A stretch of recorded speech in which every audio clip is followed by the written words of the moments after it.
جب یہ آپ نیا گھر خریدتے تو قرآن خوانی ہوتی ہے، آپ نیا آفس لیتے تو قرآن خوانی ہوتی ہے، کوئی انسان مر جاتا ہے تو آپ قرآن پڑھتے۔ میں قرآن مجید میں کوئی بھی آیت نہیں جانتا ہوں جس میں لکھا ہے قرآن پڑھو کسی کے مرنے کے بعد۔ میں کہیں بھی کوئی بھی حدیث نہیں جانتا ہوں جس میں لکھا ہے جہاں اللہ کے رسول یا صحابہ نے کبھی قرآن پڑھے کسی کے مرنے کے بعد، کہ قرآن خوانی مرنے کے بعد لوگ کو بلایا جاتا ہے اور قرآن پڑھایا جاتا ہے۔ اگر آپ قرآن پڑھنا چاہتے بے شک پڑھو، آپ ہر روز پڑھو، عربی میں پڑھو اور معنی کے ساتھ پڑھو۔ میں ایک مثال دینا چاہتا ہوں کہ ایک انسان جاتا ہے فرانس بی اے میں گریجویشن کرنے کے لیے، ایک ہندوستانی جاتا ہے فرانس اور وہ فرینچ زبان نہیں جانتا ہے۔ اعوذ باللہ من الشیطان الرجیم، بسم اللہ الرحمن الرحیم۔ السلام علیکم ورحمۃ اللہ وبرکاتہ۔ ناظرین، امید کرتی ہوں کہ آپ سب خیر و عافیت کے ساتھ ہوں گے۔ یہ اسلامک چینل الذکر، آپ سب کو اس چینل میں خوش آمدید کہتی ہوں۔ آج کے ویڈیو میں ہم دیکھیں گے قرآن خوانی کروانا کیسا ہے اور کیا قرآن پڑھنا مرنے کے بعد صحیح ہے۔ آئیے دیکھتے ہیں آگے کے اس ویڈیو میں۔ فرینچ زبان نہیں جانتا ہے لیکن انگلش جانتا ہے، اور انگلش کی لکھاوٹ ABCD وہ فرینچ میں بھی ہے لیکن معنی الگ ہے۔ تو وہ فرانس جاتا ہے گریجویشن کرنے کے لیے، ہر روز وہ کالج میں حاضری دیتا ہے، اسے ملتا ہے پی فور پریزنٹ۔ ہر روز وہ حاضری دیتا ہے۔ جب ایگزامینیشن کا پیپر آتا ہے لیکن وہ کچھ سمجھتا نہیں کیونکہ وہ فرینچ نہیں جانتا ہے۔ جب ایگزامینیشن کا دن آتا ہے وہ ایگزامینیشن ہال میں جاتا ہے، وہاں بھی اسے پی ملتا ہے، پی فور پریزنٹ۔ میں آپ سے پوچھنا چاہتا ہوں، جب وہ پورے سال میں کچھ فرینچ میں نہیں سمجھا، وہ ایگزامینیشن میں بیٹھیں گے، ایگزامینیشن پیپر بھی ہے فرینچ میں، کیا وہ ایگزامینیشن میں پاس ہوں گا؟ بالکل نہیں۔ پی کا مطلب پاس نہیں، پی کا مطلب پریزنٹ، لیکن وہ پاس نہیں ہوں گا، اس سے پاس ہونے کے لیے سمجھنا پڑے گا۔ تو اسی لیے اگر آپ اس زندگی میں پاس ہونا چاہتے تو آپ کے لیے فرض ہے کہ اس زندگی کے بارے میں جانیں، کیا چیز اچھی ہے، کیا بری ہے، کیا فرض ہے، کیا حرام ہے۔ اور اللہ تعالیٰ فرماتے قرآن مجید میں سورہ ملک میں سورہ نمبر 67 آیت نمبر 2 میں، الذی خلق الموت والحیات، کہ اللہ سبحانہ و تعالیٰ نے موت اور زندگی دی ہے تاکہ وہ جانچ سکے کہ آپ میں سے سب سے اچھا کون ہے عمل میں۔ تو اللہ تعالیٰ کہتے ہیں کہ یہ زندگی ہمارے لیے امتحان ہے، اللہ نے موت اور زندگی پیدا کی ہے تاکہ وہ جانچ سکے آپ میں سے عمل میں سب سے اچھا کون۔ تو یہ ٹیسٹ میں جب آپ بیٹھ رہے ہیں، اس ٹیسٹ کے اصول آپ نہیں جانتے، اچھا کیا، برا کیا، فرض کیا، حرام کیا، تو کیا فائدہ؟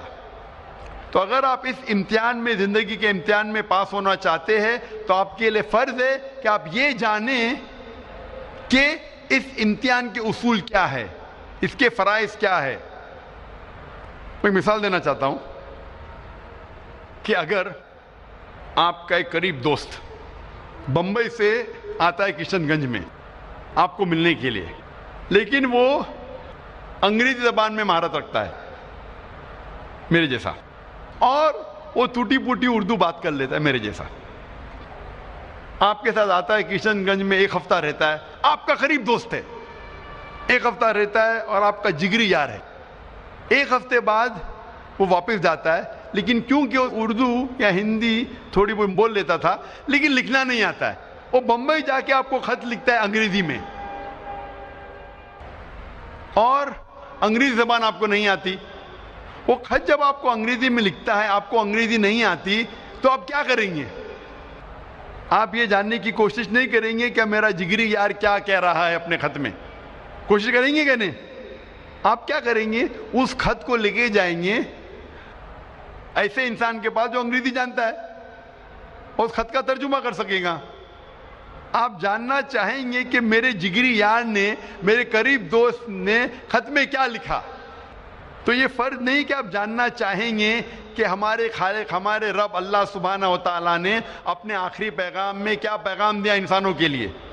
آپ کو آخری پیغام کو ترجمہ کرنے کی ضرورت نہیں، کیونکہ اس کا ترجمہ ہو چکا ہے، اور الحمدللہ دنیا کی اہم زبانوں میں اس کا ترجمہ ہو چکا ہے۔ تو فرض نہیں ہے کہ آپ ترجمہ پڑھیں اپنے رب، اپنے خالق، اپنے اللہ سبحانہ و تعالیٰ کے آخری پیغام کا۔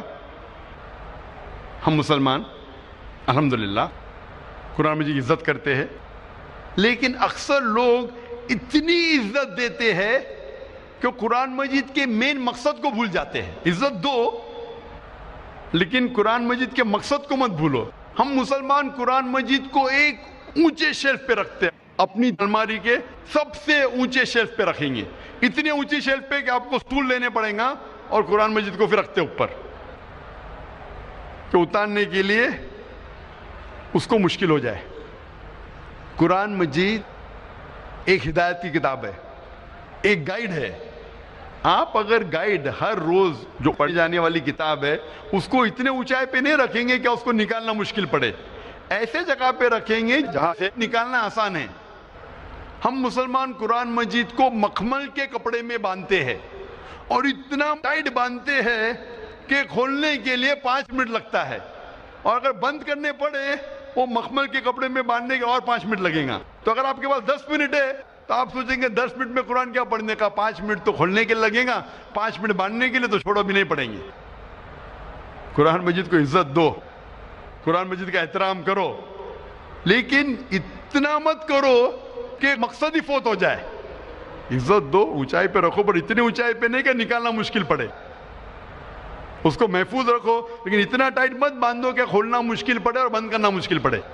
ہم قرآن مجید کو ہاتھ لگانے کے لیے 1000 چیز سوچتے ہیں، جیسے وہ RDX بم ہے۔ قرآن مجید کو ہاتھ لگانے کے پہلے ہم سوچتے ہیں کہ میں جوتے میں ہوں تو قرآن مجید کو ہاتھ لگا سکتا ہوں کہ نہیں، میں کھڑا ہوں تو قرآن مجید کو پکڑ سکتا ہوں کہ نہیں، میں ٹریول کر رہا ہوں، میں سفر کر رہا ہوں، قرآن مجید کو ہاتھ لگا سکتا ہوں کہ نہیں، کیا میں سفر میں پڑھ سکتا ہوں کہ نہیں، کیا میں جدھر کام کر رہا ہوں ادھر پڑھ سکتا ہوں کہ نہیں، کیا میں جوتے کے ساتھ ہاتھ لگا سکتا ہوں کہ نہیں۔ ہم 1000 سوالات پوچھتے ہیں قرآن مجید کو ہاتھ لگانے کے پہلے، جیسے وہ RDX بم ہے۔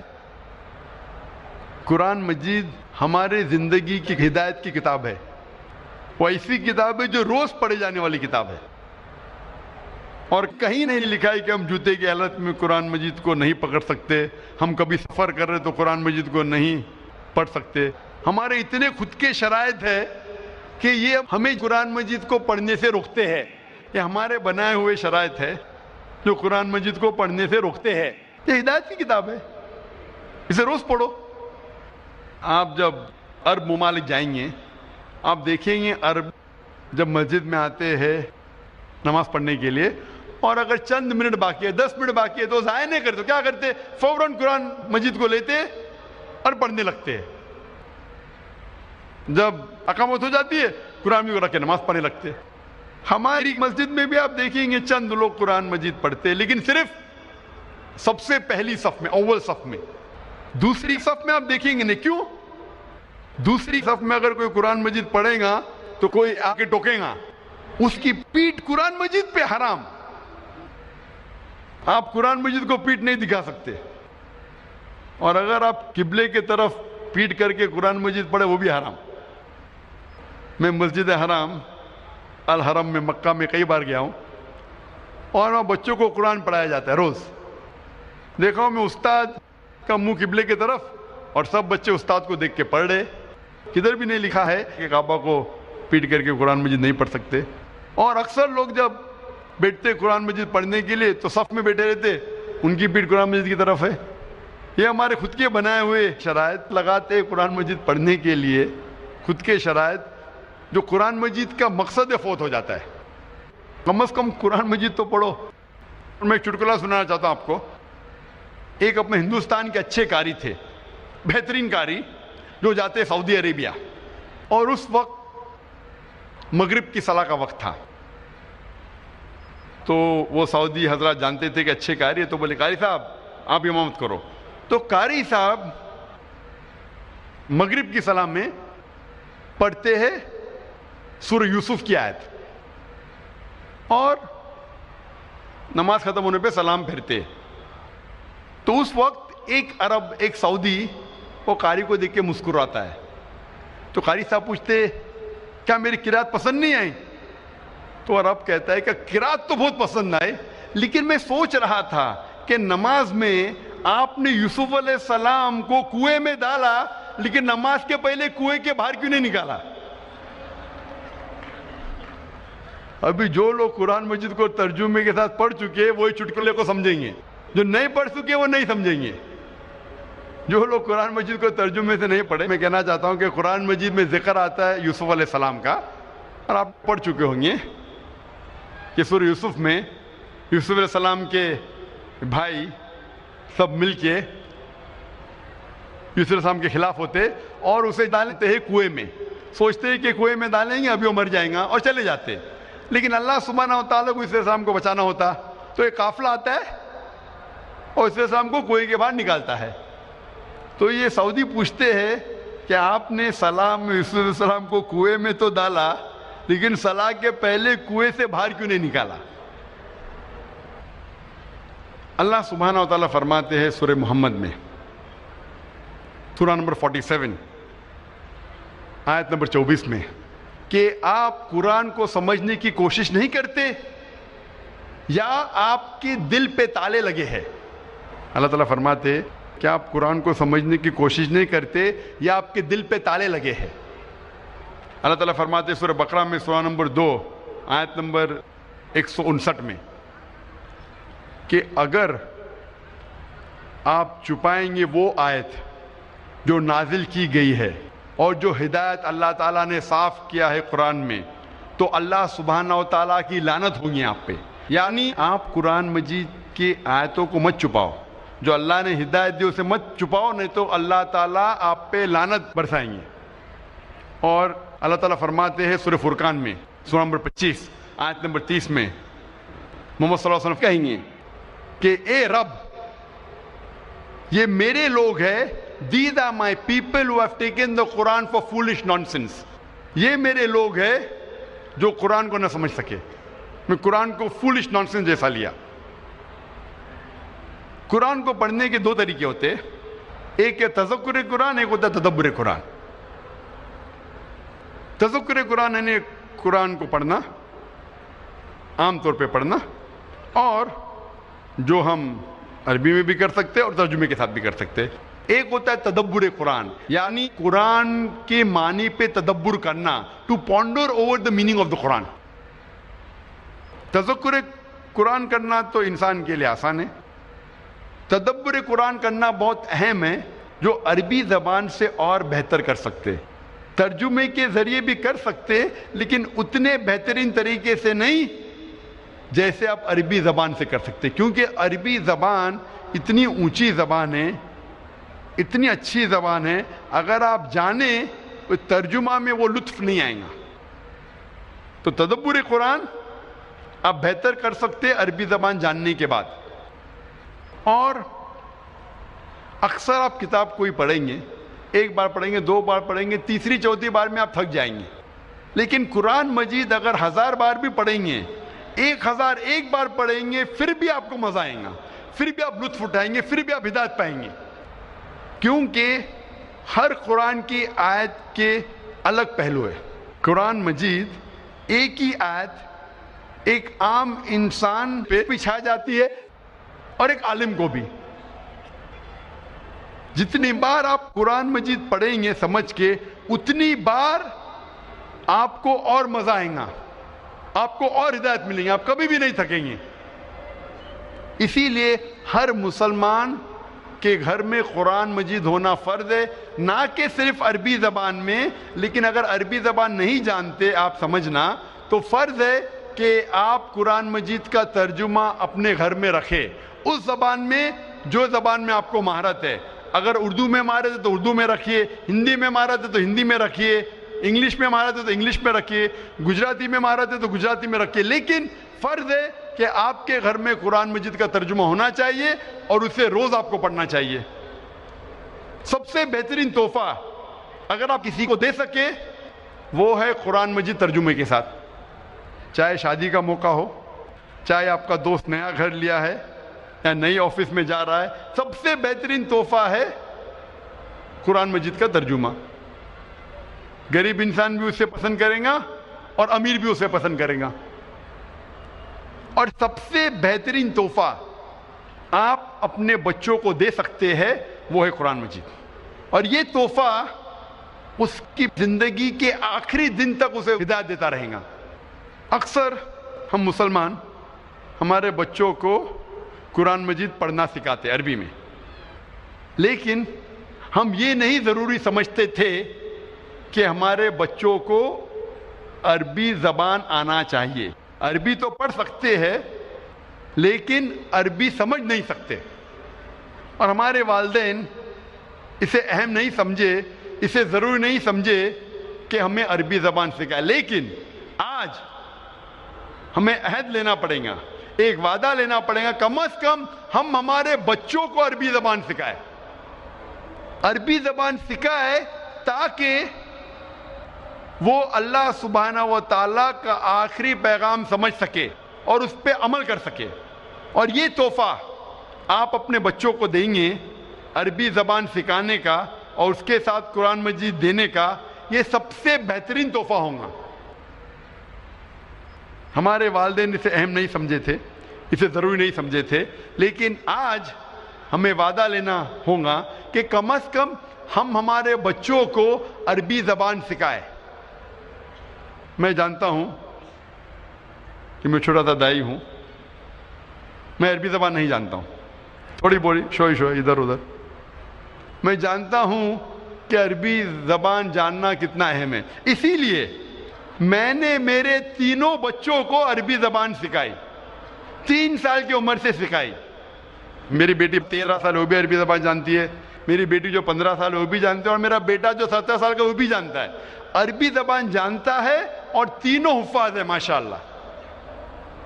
اکثر ہمارے مدرسے میں حافظ بناتے ہیں، حفظ کرتے ہیں قرآن، لیکن قرآن سمجھ نہیں سکتے.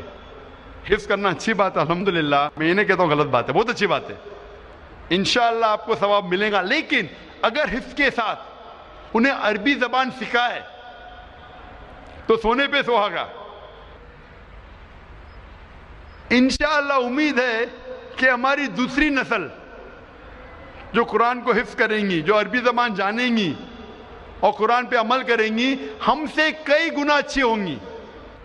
اسی لیے اسی اسکول ہم نے قائم کی ممبئی میں، تاکہ ہمارے اسکول سے جو طلباء فارغ ہوں گے، ذاکر نائک معیار تو ہے ہی نہیں. لوگ کہتے ہیں ذاکر نائک بننے کا، ذاکر نائک ایک ناچیز ہے. وہ تو بولتے بولتے اللہ تعالیٰ نے مجھے اسٹیج پہ لے گیا، میں تو ہکلاتا تھا. اور آپ کی محبت ہے جو آپ کو یہاں کھینچ لائی ہے. لیکن انشاءاللہ جو اگلی نسل، فیوچر جنریشن، نیکسٹ جنریشن جو بنیں گی، وہ انشاءاللہ عربی زبان پہ اگر مہارت رکھی اور پھر حفظ کرے اور پھر دعویٰ کرے تو انشاءاللہ وہ اور اونچائی پہ جائیں گی. آپ اپنے گھر میں ہر روز قرآن پڑھنا چاہیے، اور ساری فیملی ممبرز کے لوگ، سارے خاندان کے لوگ اکٹھا ہو کے پڑھ سکتے. چاہے اکیلے پڑھو، اکٹھا پڑھو، لیکن ایک وقت طے کرو. ہو سکتا ہے فجر کے بعد، ہو سکتا ہے عشاء کے بعد، جو وقت میں آپ کو زیادہ فرصت ہے. ہر روز آپ قرآن پڑھو ترجمے کے ساتھ. اگر زیادہ نہیں پڑھ سکتے، کم از کم ایک رکوع پڑھو. ایک رکوع روز پڑھیں گے ترجمے کے ساتھ تو انشاءاللہ 1.5 سال میں قرآن مجید مکمل ہو جائے گا. یہ کم سے کم کی بات کر رہا ہوں. آپ اپنے ادارے میں، آپ جو تجارت کرتے ہیں، آپ کے جتنے ملازم ہیں، ان کے اوپر فرض کر دو قرآن مجید پڑھنے کے لیے. ہمارے اسلامک ریسرچ فاؤنڈیشن میں ممبئی میں، وہاں تقریباً ماشاءاللہ 400 سے زیادہ ملازم ہیں. فرض ہے کہ سب سے پہلی چیز جب وہ آئیں گے، اپنا انگوٹھا ڈالیں گے ٹائم مشین پہ تو ٹائم رجسٹر ہو جاتا ہے کون سے وقت آئے. سب سے پہلی چیز کرے وہ یہ ہے کہ قرآن مجید کو ترجمے کے ساتھ پڑھے. کم از کم ایک رکوع فرض ہے، چاہے 15 منٹ لگے چاہے 20 منٹ لگے. ایک رکوع تو کم از کم پڑھے یا 2 رکوع پڑھے، جتنا بھی پڑھ سکتے. عربی میں پڑھے، اس کے ساتھ ترجمہ پڑھے. لوگ کہیں گے 400 لوگ ہر روز 15 سے 20 منٹ، یہ تو فضول خرچی ہے. آپ نہیں جانتے کہ آپ کے ملازم اگر قرآن مجید پڑھیں گے معنی کے ساتھ، وہ پڑھیں گے کہ ایمانداری کتنی اچھی چیز ہے، رشوت دینا نہیں چاہیے، رشوت لینا نہیں چاہیے، جھوٹ نہیں بولنا چاہیے، آپ کے تجارت میں برکت ہوں گی۔ اگر غیر مسلم بھی آپ کے وہاں کام کرے، اگر ترجمہ پڑھیں گے تو وہ ہدایت پائیں گے۔